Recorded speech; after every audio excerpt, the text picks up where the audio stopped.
Est-ce qu'on va pouvoir se mettre à bosser? J'ai été chercher ça hier soir, c'était en panne. Et il était tard, il était 23 h. J'ai dit, je vais pas vous refaire un dépannage de nuit où on verra rien. Et au final, c'était à Collioure, c'était bien éclairé, c'était la fête, il y avait de la meuf partout. Ça aurait été le feu. Problème d'alternateur, plus une petite batterie. Il y a encore la courroie, donc ça signifie rien de bon, ça a un petit alternateur là-dessus. Bon, à nous deux. Maman, j'ai reçu, enfin j'ai acheté la vanne EGR là, donc tout de suite on démonte ça. On déconnecte la durite ici, tac tac tac. L'affiche, c'est le boîtier papillon, on va l'enlever complet. Le tuyau, je vais l'enlever jusqu'à derrière pour pouvoir le nettoyer, donc faut enlever aussi ça, l'admission. Et ouais, bah, on va pas faire les choses bien, on va nettoyer tout le tuyau maintenant. Et on va changer cette petite vanne EGR là qui doit être bloquée, comme ça on aura plus le voyant moteur, je te le dis direct. C'est parti. J'ai démonté le tuyau de là à là-bas et à ma grande surprise, il est tout propre. Il est tout propre. Moi je lui ai mis quand même un petit peu de briochin. Ça c'est de la frappe ça. Et là on va le laisser agir quand même, mais franchement il est propre, il est nickel. Il est nickel, maman. C'était même pas moi qui conduisais avant, donc par contre là la vanne elle voilà, tu m'as compris. Je démonte la fiche là et on y va. La fiche du débitmètre d'air, je voulais pas la baiser, elle a tellement jamais été débranchée qu'en fait tu peux pas, donc ça reste comme ça. J'enlève le volet avec le complet là, admission et EGR. Et tu me crois ou tu me crois pas, mais ça fait 50 000 km que j'ai monté le véhicule. J'avais nettoyé la vanne et regarde ça. Elle a pas pris une ride. Elle est juste incroyable la vanne. Elle est incroyable. D'ailleurs, à se demander même si elle s'ouvrait. Hein. Qu'est-ce que t'en penses? C'est incroyable, non? Le volet d'admission, c'est pareil.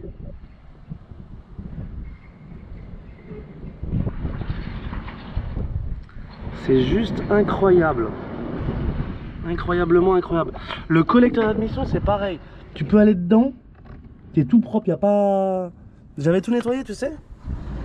C'est incroyable.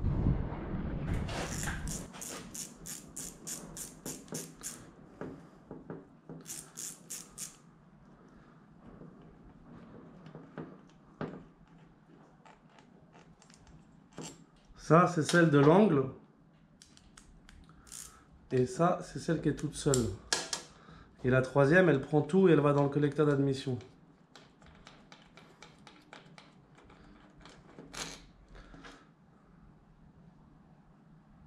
Ce sont les mêmes, mais on va dire que la propre, elle est quand même en extérieur. Il n'y a plus d'autres.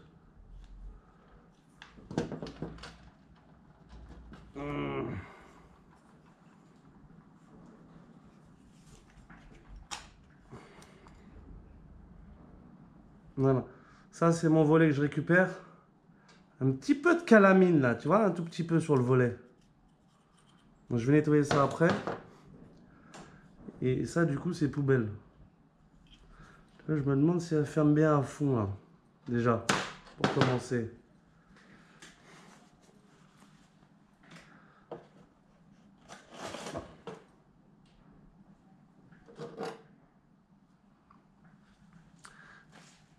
Je sais pas trop si elle est fermée à fond. Bon bah voilà ce que ça donne. Impeccable. Toute belle. Toute chromée maman. Ça c'est le joint. Et ils m'en ont fourni un mais...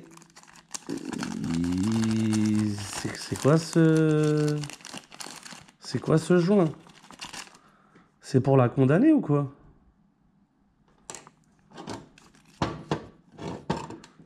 Ah non regarde en vrai de vrai c'est mieux. Que ça faisait comme ça. Mais ouais, c'est pas mal en vrai. Ok. Mais franchement, s'il n'y aurait pas le trou là, ça serait impeccable. Hein. Ça serait condamné direct la vanne. Maman l'auto. Bon, on va replacer ça ensemble les amis. Bon, tout est remonté nickel en place. Le seul scrut que j'ai eu à dire, c'est... Là, il y a une fixation qui est baisée sur la boîte à air que tu peux plus accrocher cette vis là. Sinon, elle est nickel la bagnole, elle est nickel, je te dis qu'elle est nickel, elle est neuve dans le papier. J'ai pas été voir au niveau du tuyau là-bas si... Mais normalement c'est pas mal hein. Le joint il est resté dessus ou pas? Bon, à voir pour le joint. Et là j'étais en train de renettoyer ce tuyau là avec un peu d'essence, de la mousse et brioche. Il était déjà neuf mais par acquis de conscience, voilà. Comme c'est une voiture que je démonte rarement, je l'ai acheté avec le moteur cassé. Ils avaient refait la distribution, ils n'avaient pas changé l'axe, tu sais, du galet tendeur, le goujon. Et nouvelle tension, papa, tac. On avait fait l'autopsie c'était ce moteur là, si tu veux aller dans les vidéos précédentes, une autopsie sur le 2 litres TDI, et c'était le moteur de cette bagnole que j'avais changé. C'est ce qui m'a donné envie de faire des vidéos d'ailleurs, tu vois. C'est là que la vidéo dégénère. On n'était pas du tout parti pour faire une vidange, mais maintenant ouais, il faut y aller parce que voilà. Ouais, comment ça a dégénéré? Parce que j'ai... Où ils sont maintenant? Où ils sont? Ils sont où? Je les ai perdus une deuxième fois quoi, maman. J'en ai un là. Et j'avais perdu le deuxième. Le deuxième il est là, regarde. Voilà. En vrai de vrai, j'ai fait tomber le premier sans le voir d'ailleurs. Et je me suis dit bah c'est pas grave, je vais mettre celui-là. Comme j'ai l'autre pour de remplacement. Et après j'ai fait tomber celui-là. J'ai dû enlever le cache. Et quand t'enlèves le cache, je m'avais dit qu'il fallait que je fasse une vidange. Mais ce qui me fait chier de faire des vidanges là-dessus, c'est d'enlever le cache. Maintenant que le cache est enlevé, ben on va vidanger, hein, voilà. Hein. Petit filtre à huile du Seigneur et voilà, ça lui fera pas de mal. Hein. De toute façon, je devais la faire la vidange, hein, mais c'était pas du tout prévu. Bon, je viens de remonter le tuyau là. Maintenant, on sait qu'il est propre. Pour vous, si vous changez une vanne GA, pas besoin d'enlever ce tuyau. Hein. Surtout que c'est une grosse merde à remettre les deux vis là-bas avec les joints. Et en fait, si j'aurais mis celui-là, ça aurait pas été. Parce que là-bas, c'est la partie échappement. Donc il faut un joint ferraille pour pas qu'il brûle, non, logique. Là c'est un peu plus frais quand même, tu vois. Ça c'est échappement mais ça va. Là j'ai mis le double joint triple. Et nickel. Et là on est nickel. C'est impeccable tout bien. Donc il est pas bien aligné mais bon, je suis passé dans les trous, hein, donc théoriquement c'est bien. Et s'il est un peu colmaté, c'est pas bien grave. On va dire ça comme ça. Mal auto. Pouf. J'ai remis la cloche, j'ai sorti le filtre à huile. Et maintenant on va se faire un petit tuto. Filtre à gasoil, filtre à huile, filtre à air, tu connais maintenant. Allez, on termine cette vidéo ici. Non, je vous reprendrai quand même pour le passage au diag et vous dire si c'est bon et si ce fichu voyant est parti. Petit tuto vidange, pas prévu du tout. On se retrouve sur une Audi A3. Donc comme d'habitude, il y aura des petits titres dans la description. Tu cliques sur ce qui t'intéresse. Filtre à huile, filtre à air, filtre à gasoil. On commence tout de suite par le filtre à huile que j'ai déjà déposé ici même. Il se trouve juste là. Tu déposes la cloche. Tac. Et tu te retrouves avec celui-ci. Celui-ci que nous allons remplacer tout de suite. Voici la référence. Pour un 2 litres TDI, 140 chevaux et 170 chevaux. Type moteur BKD plus précisément.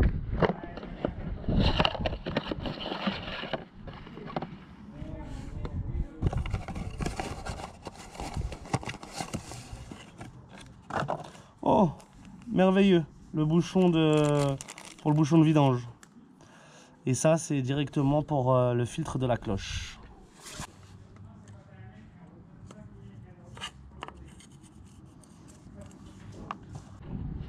On lubrifie bien le joint, on le passe autour.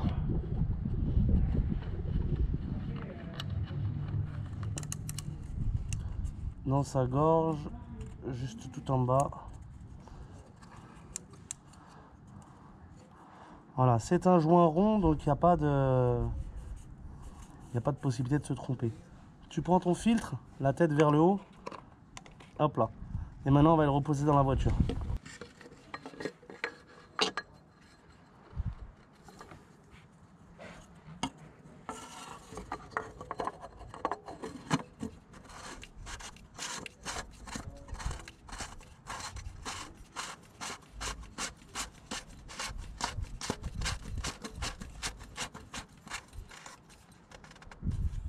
Tout à la main au quasi, douille de 32.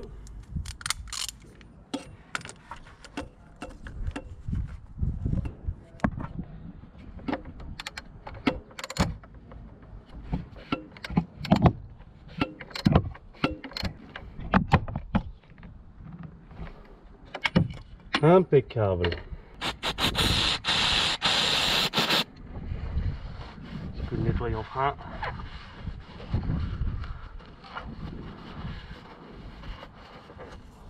Voilà pour ce filtre.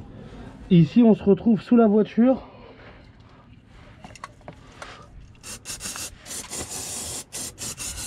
Petit coup de nettoyant frein. Le bouchon pareil, nettoyage intense.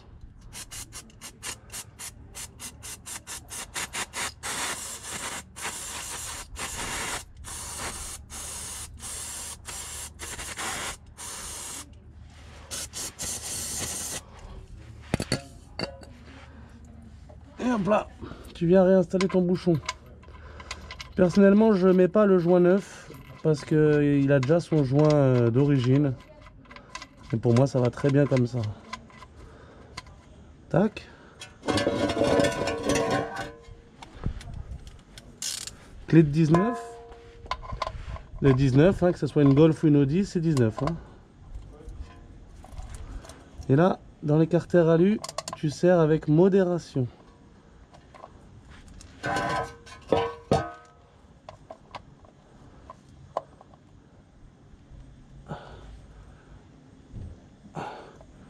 Il n'y a pas besoin de plus. Voilà. Là, on est pas mal. Nickel. On pourra mettre, après la révision complète, le cache du dessous. Parce que si tu fais tomber quelque chose, tu l'as compris ? Gasoil.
Il n'est pas de toute fraîcheur. Hein.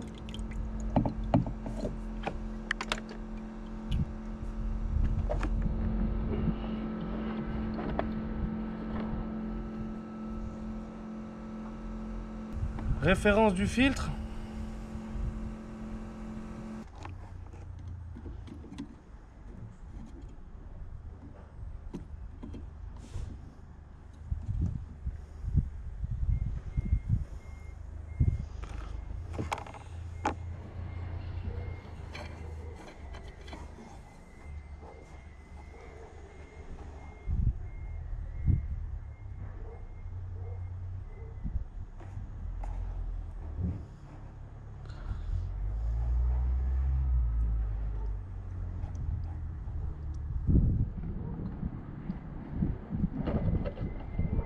changement de joint.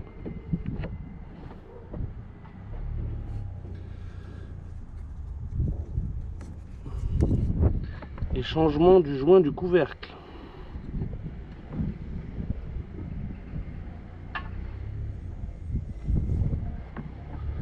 Ouais, tu le fais baigner dans le gasoil.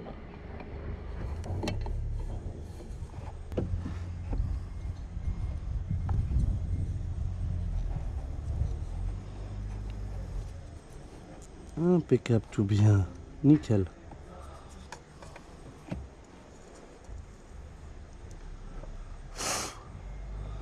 Repositionnement du filtre.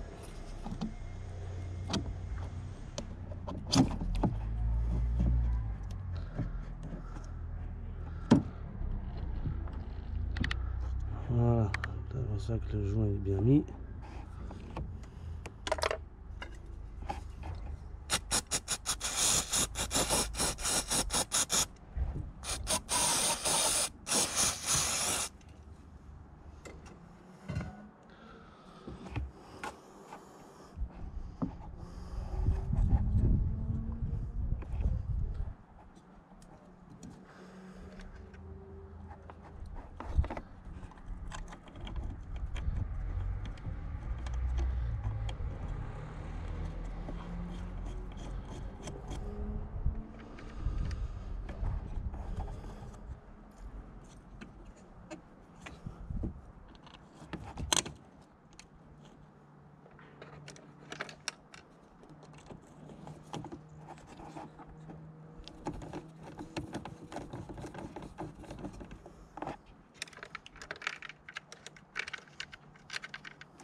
Serrage en étoile.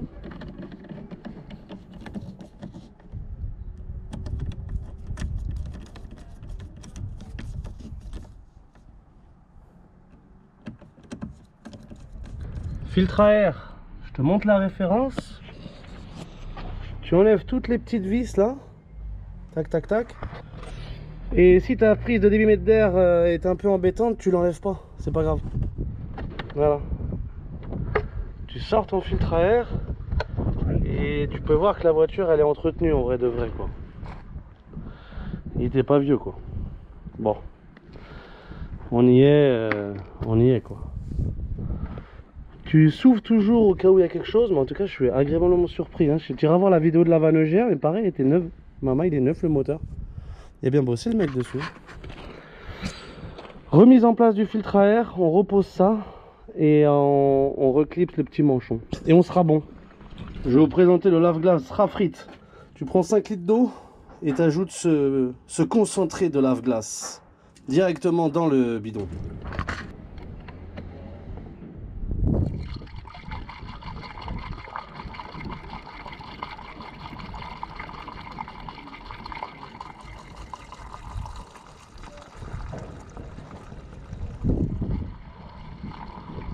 Sur les Audi A3, dès que t'as plus de lave-glace, ça te fait des gros signes au tableau de bord, c'est trop chiant quoi.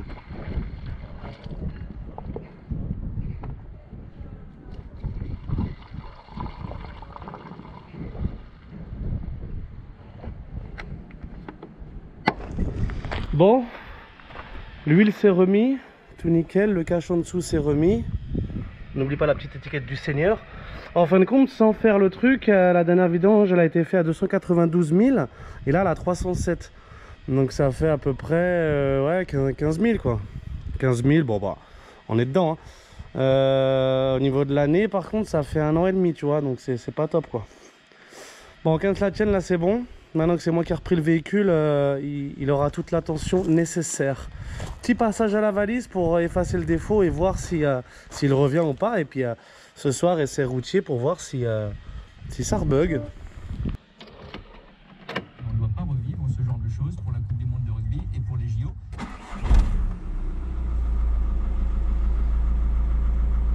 Maman, plus de voyant moteur. Bon, on a le capot qui est ouvert, donc il signale. Et on a le voyant airbag du siège aussi qu'il faut que je répare, mais ça sera dans une vidéo intérieure. J'aime pas ça, tu vois. Je préfère le moteur, moi. Donc voilà, impeccable. On ira faire le test routier ce soir et je te dirai si, si c'était ça vraiment la panne ou si c'était une fausse alerte. Vanegère neuve, les amis.